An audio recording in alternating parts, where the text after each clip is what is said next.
Hello, guys. Welcome to another episode of e-commerce lab by Ecomcy, the place of everything related to Amazon FBA product level and e-commerce. My name is Vincenzo Toscano, founder and CEO of Ecomcy, and today we bring another special guest. His name is Luis, and he's the co-founder of Okodo, where they specialize on helping B2B merchants manage payment terms. We know B2B is actually something very intriguing for most e-commerce sellers. A lot of us specialize only on the B2C operations of things, but B2B is actually a very interesting vertical that even myself have been exploring lately.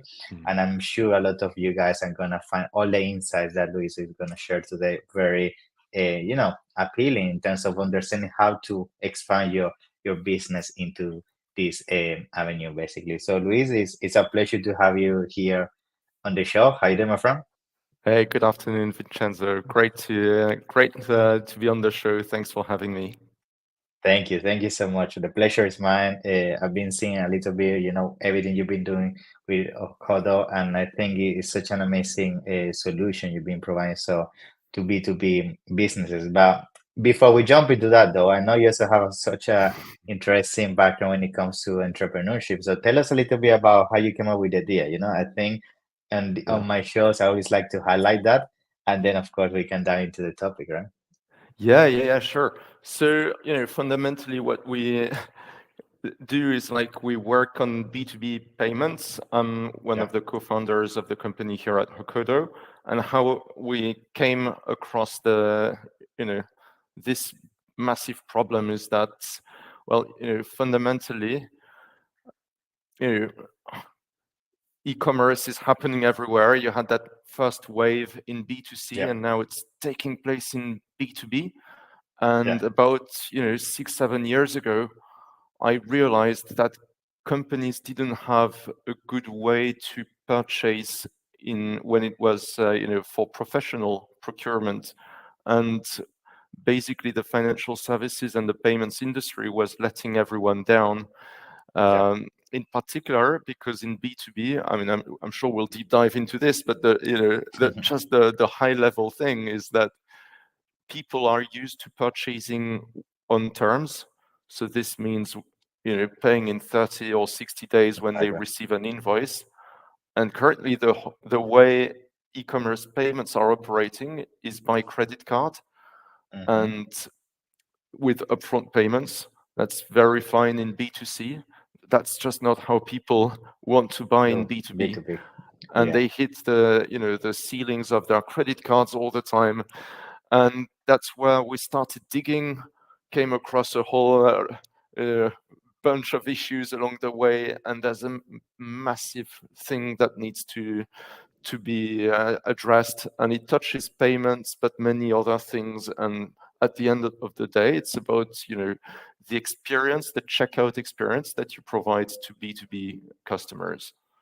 Yeah. Yeah, I totally agree. I think B2B, it's been something that's not been getting evolution in terms of, the way e-commerce is been evolving at the same pace as B2C. Like B2C, we see so many technologies going out every single day in terms of, how to support businesses on that realms. But B2B, I feel you, it's been forgotten. It's still like in the old days, it's like upfront and everything. And it's great that, you found that gap in the market and basically brought the solution with Hokodo. I think talking about B2B, this is such an interesting thing because I mean, you guys released a very interesting report Hmm. where basically you were surveying, I think, around 500 businesses in the UK and Europe.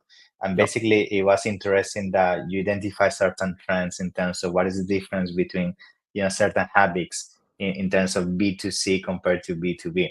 So maybe we can start with that because I feel sometimes people don't realize about certain similarities between both business models and how you can use that to your advantage if you decide to do the jump. Like maybe let's start with that.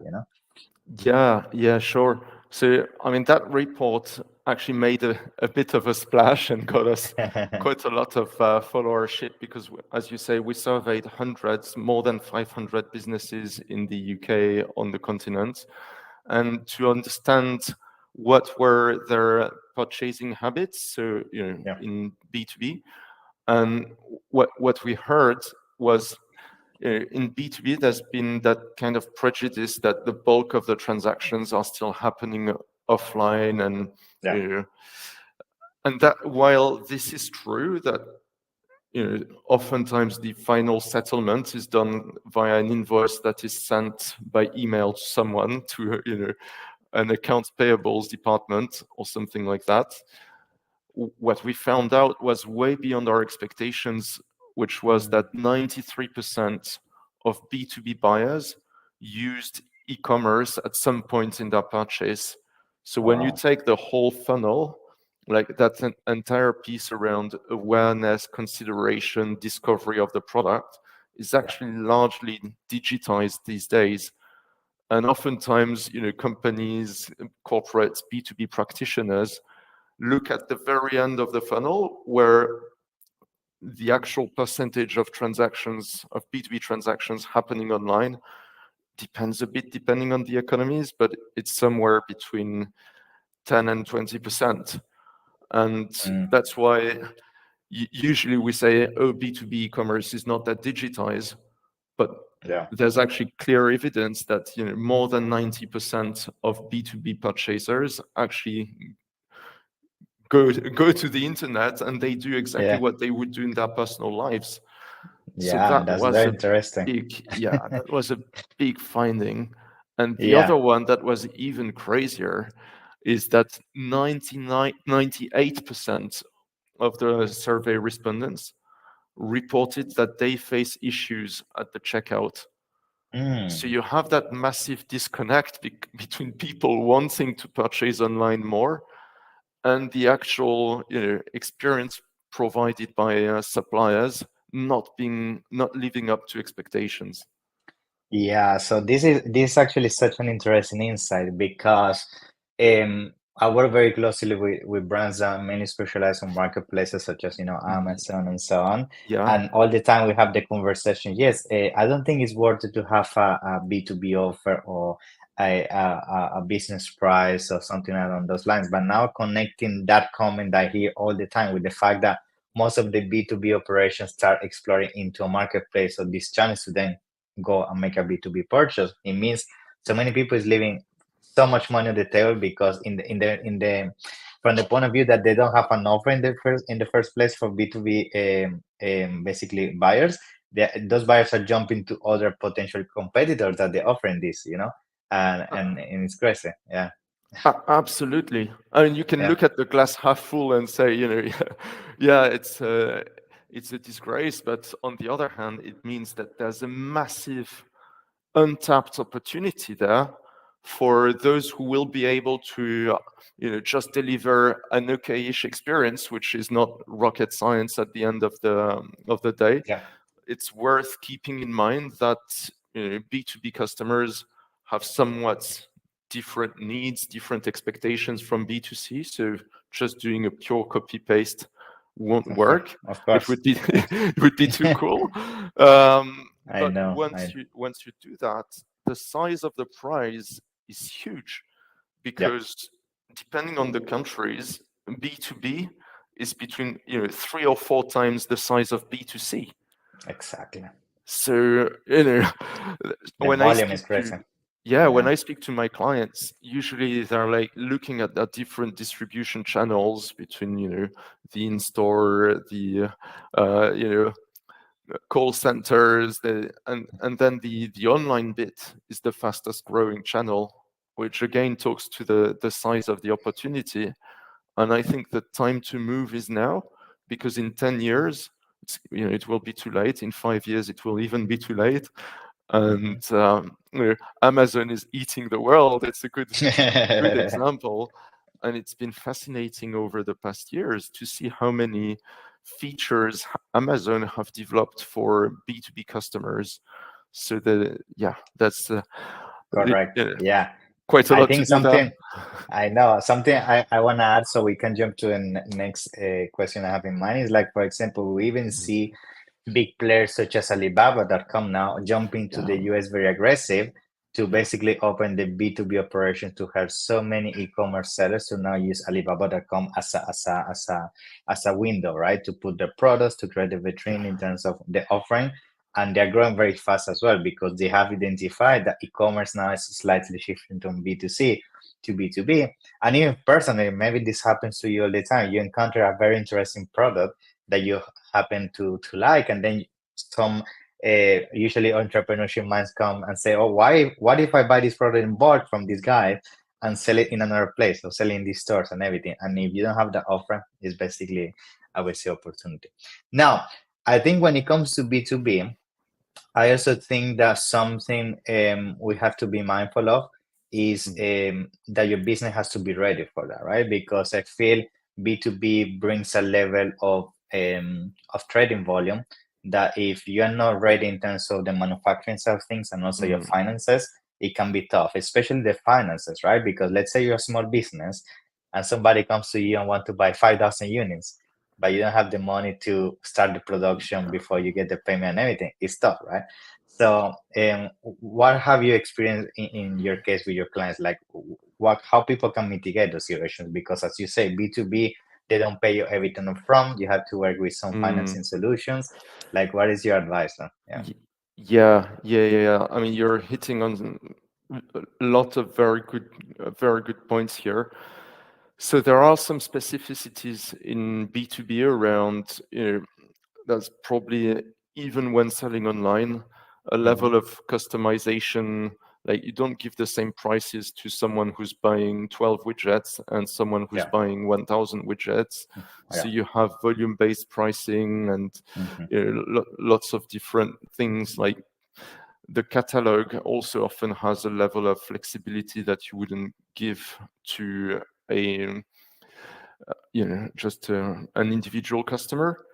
And then in what you were alluding to on the finance side, um, that's a big one. Also, one that was reflected in the report, where we found that 83% of B2B customers would abandon a basket if they were not offered payment terms.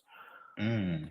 And that's Okay. where your point around, working capital for the sellers becomes even more pressing, because this means not only do I have to manufacture or purchase 1,000 widgets, which is hurting my finances, but when I sell them, then I'm going to have to wait 30, 60 No cash days. flow.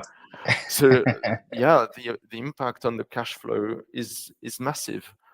Yeah. And this is one of the key things that we ended up discovering um, at Hokodo. It's that, people tend to think about B2B payments, but that's only the very tip of the iceberg, because as soon as you need to give 30 days to a customer, then you create some financing needs.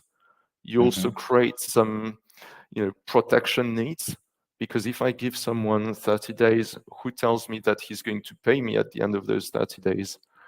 I mean, Yeah. it's bad enough that I have to wait 30 days, but that person might go insolvent before then, or there could be some fraud. Yeah. He or she Yeah. might not be the one I think she is. So there's the fraud component is heightened by the payment terms. And then there's if I'm going to give 30 days to someone, I need to do a proper credit assessment of that potential customer. How do I do it instantly in a way that is compatible with the demands of e-commerce? Mm. So how do I avoid killing my workflow, my checkout?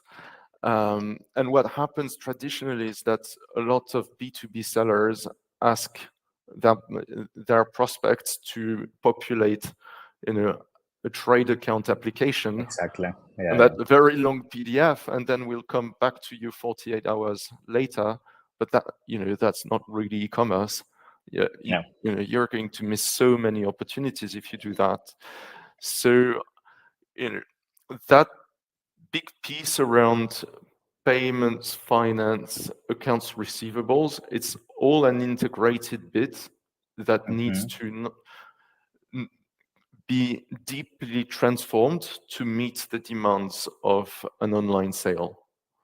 Yeah, for sure. I think because I have seen some of the people I know transition to B2B, and that's the main Mm, struggle, like having to provide 30, 60, 90 days payment terms, and sometimes these yeah. orders are very big, and if you don't have the cash flow, it's a tricky one, yeah?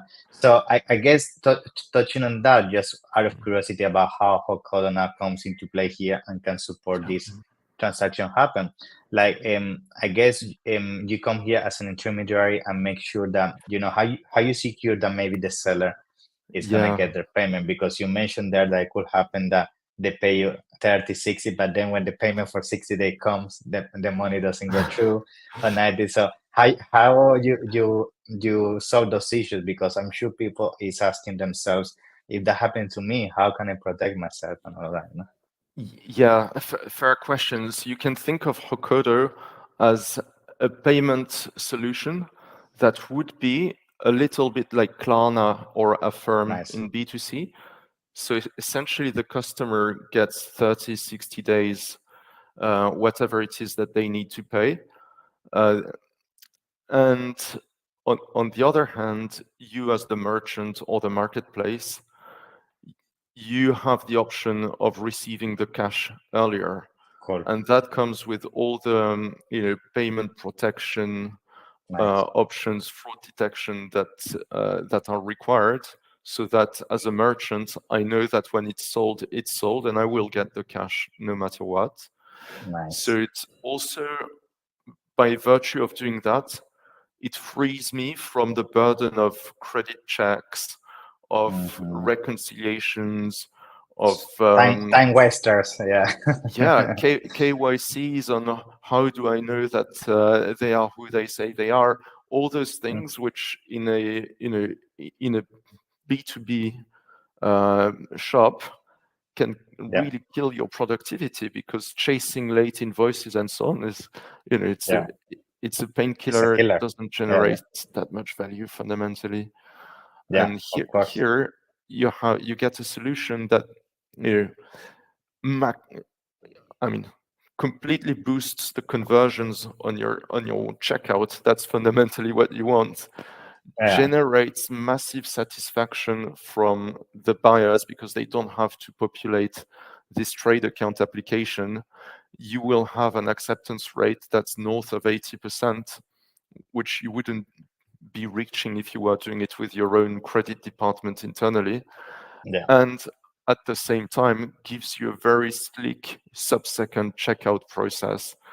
So that's the good. bringing the specificities of B2B into the UX and the convenience of traditional B2C. Nice. Now, when it comes to B2B, I also get this question all the time, that is people sometimes struggle to know if B2B is for them or not, because we might Mm, identify that certain categories and specific type of products are more friendly toward a B2B transition than others. So I'm sure that with the report you guys did, you identify certain categories in the industry that benefit mm. more from a B2B operation than others. So being said that, can you recall some of those and which are they? Because I'm sure some people might want to also know that. Yeah, Yeah, so to be fair, I think we have virtually every sector. In each cool. sector, there have been people transitioning from B2C to B2B. There are a few things that we wouldn't be able to do, like all the stuff around illegal Yeah, drugs, weapon. There are certain yeah, of course. categories that are not very well suited, like Yeah, jewelry or that mm, kind of stuff. yeah, But apart from that, a lot of the B2B categories are very open, and there are mm, some where I'd say where we see a lot of success. It's like anything that's around food and beverage. Imagine, nice. you're a restaurant, a hotel. Why, Hmm. honestly, why would you purchase on the Call the phone? exactly. Yeah, It doesn't make any sense. And all those industries where you have a lot of repeat transactions, like automotive, where all the garage networks honestly, no, Hmm. they go through Hokodo, happily pay. Then retail, whenever you have shops on the high street that need to do their purchase, for these businesses, being able to, purchase, get 60 days, and sell their goods to their end customers before they have to repay for their stock, that's Yeah, like a breath of fresh air. Or yeah, game changer. imagine you're a restaurant, you need to buy vegetables, fish, whatever every week. If you're able to pay it at the end of the month after you've sold it to your patrons in your restaurant, You can breathe. yeah, you become cash flow. Your cash flow cycle changes immediately. But Yeah. we see the same thing in pharmaceuticals. It's like in construction, it's massive as well. So there's literally a lot of opportunities. And sometimes I'd say the boundary between B2C and B2B can be a bit blurry, Hmm. because we've seen so many businesses, like take Mano Mano, which is a marketplace in the Yeah, construction DIY. I Initially they were selling B2C, and at some point they realized that they had a lot of sole traders, electricians, plumbers exactly. coming to them and purchasing from the Yeah, yeah. website. And then gradually then you optimize and you carve out a specific B2B channel and platform for these clients. Yeah, I think this is also a lesson that for those out there starting the e-commerce journey or let's say, the expanding the Mhm. product catalog, to sometimes think beyond B2C, try to come up with solutions in terms of offerings to the market that's compatible for both things, a B2C consumer, but also B2B. So essentially, you can serve both audiences at the same time, and you can leverage both opportunities at once. Now, talking about B2B, because this is something I also am very curious about, specifically in Europe. When it comes to B2B, from your experience, because I know you work with so many of them already and you have integrations and all of that, which are some of the number one platforms you could recommend for B2B when it comes to that? Yeah, So it's in B2B, I'd say the ones we come across the most are probably Magento nice. or Oro. So you still have Mm-hmm. lots of Magento slash Adobe, Yeah. some of the larger projects going through this. Mm-hmm. Um, Shopify has launched a, a B2B offering that also seems to Nice. resonate, especially in the B to small b. So Mm-hmm. those are among the main ones that we see, but you also have BigCommerce being quite having a nice footprint, and a few Cool. others. It's worth saying also that there are many specialist businesses that Mm-hmm. build their own platform. I If you see. look at the likes of Anchor Store, Mano Mano, all these businesses, actually, because in B2B every industry has its own quirks, and Yeah, it's exactly. sometimes difficult to find the off-the-shelf platform that is exactly going to fit Mm-hmm. how your industry operates. So I Yeah. would say that I still see a fair proportion of custom-built solutions. Yeah, for sure. I have also seen that. Like, some industry have marketplaces that are so niche you never heard of them, and exactly because of that, because they Yeah. have different needs, different way of shopping, and it's amazing to see there's so much diversity. Now, to start going towards the closure of the episode, like, I would like to also hear your take on how you feel the B2B interaction is gonna change in the coming Mm, months or years when it comes to commerce. Do you feel B2B is gonna transition more and more online, and the yeah. physical B2B is kind of disappearing? On top of that, what other things you see coming into the picture that people should be aware of in B2B? Mm. So let me let me think. That's a massive question. Yeah. So so there are a few things. So that one is the genie is out of the bottle. It's going Yeah. to continue moving online. Hmm. Absolutely, the number of B2B projects that we see is only accelerating by the day. Hmm. So that's for sure. I think within this, there's an interesting subcategory, which is that of marketplaces. And Nice. there's a bit of an unbundling of B2B with like specialist vertical marketplaces Hmm. popping up all the time. And if I look at Mano Mano, they have way more SKUs than Amazon today in that little world of construction and DIY. But just because, like in B2B, when you speak to someone running a business in whatever, like pharma, then you Hmm. realize that they have thousands of SKUs that are all super customized and all very niche and meeting the needs of a specific customer. So I think that movement of you know rise of marketplaces is going to continue. So 5 years ago, we ran a kind of survey to look at how many B2B marketplaces we could find in Europe. I think we had 200 or so, and now Nice. we have like close to 1,000.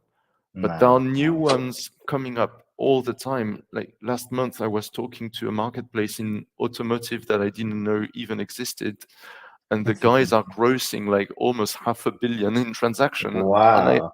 And Crazy. and Crazy. because it's B2B, I had never Yeah. heard of them, and there's a good Yeah. chance no one outside that industry knows them. So I Yeah. think that's a massive opportunity, Yeah. and that's going to continue. Now, Yeah. there's the customer journey is far from being perfect, and Yeah. most providers are still improving their offerings. And I see a lot of merchants, a lot of corporates who've launched their e-commerce program and it failed, and they launched it with a B2C specialist who thought they could do it with B2B. And there are a number of failed B2B launches in the industry, and there are corpses and zombies everywhere. But I think now we're getting to the stage where there's you know a kind of clearer differentiation that's emerging, some clarity between who knows how to do it, who has a number of successful case studies versus whose platform is actually not really suited to B2B and is not going to cut it. So I think that's also becoming clearer.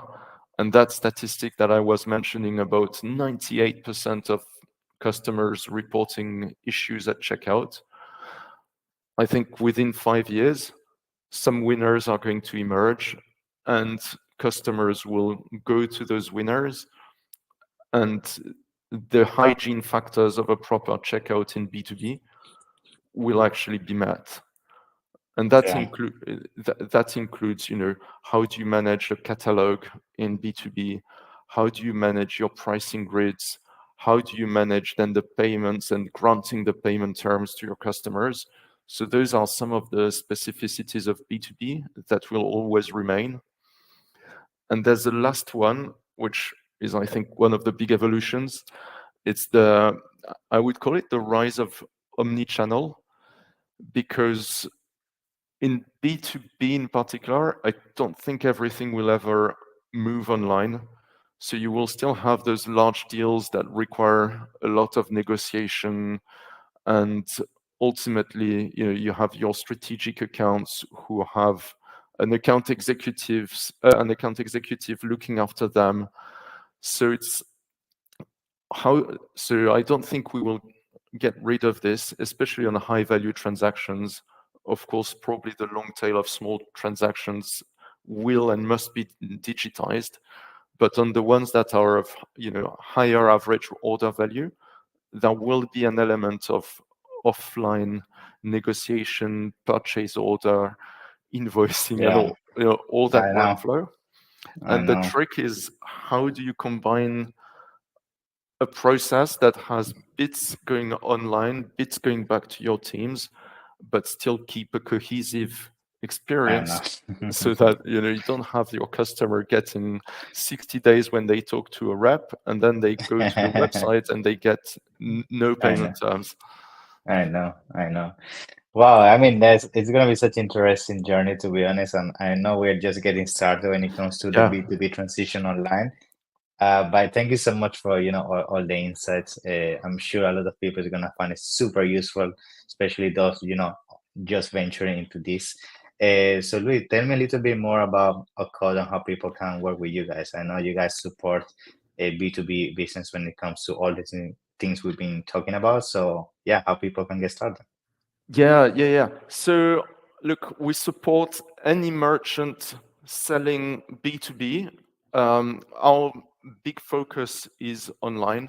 I mean, we empower merchants to and marketplaces to sell more by offering better payment terms, smoother checkout to their customers. So that's the core of what we do. People can reach out to me on louis@hokodo.co, Yeah. HOKODO, obviously on the Hokodo website as well.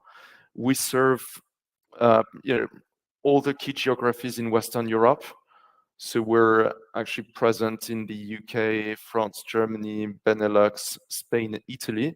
But we have a Okay. massive project going on at the moment to serve the rest of Europe by September. So if you're looking to really grow in B2B, step up and give your customers the checkout experience they deserve, there's a good chance that Hokodo can help you along that journey. Okay, awesome, Luis. So thank you so much. I'm gonna make sure to put all the information down in the description. And thank you guys. Yeah, it's been a pleasure to have in the show. Thank you so much. It's been a pleasure. Thanks, Vincenzo. Cheers. Thank you.